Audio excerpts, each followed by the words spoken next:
नहीं के कहते दिहले बड़ी कुर्बानी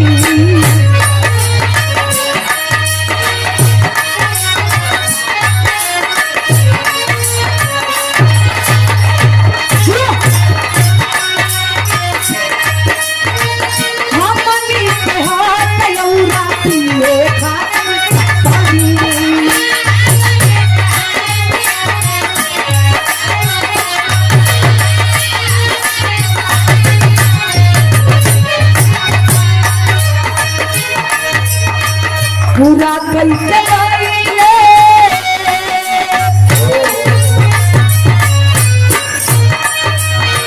पूरा कैसे गाइले सगरों से बनाना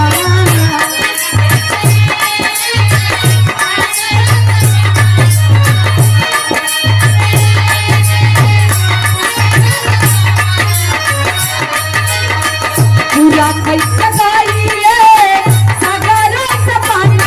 ला ला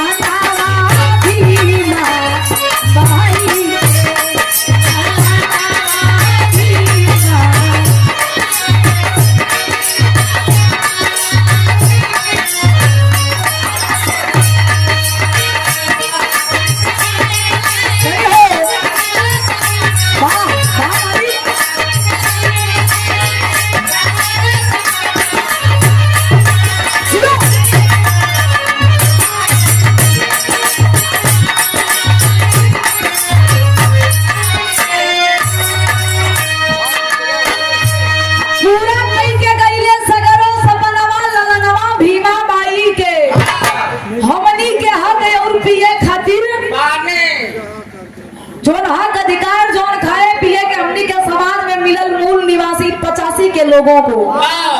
ये उड़ केहू नहीं दिले बा बाबा साहब दिलन हमनी 85 है लेकिन 15 हमनी पे हावी होगा ऐसे अगर 85 है तो 85 अगर एक हो जाए तो 15 के झटका में उठा दे लेकिन हमनी के एक होके के जरूरत बा ऐसे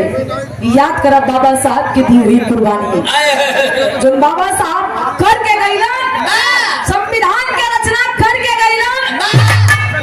आज माटी में मिले जात तो काहे मिलावट हुआ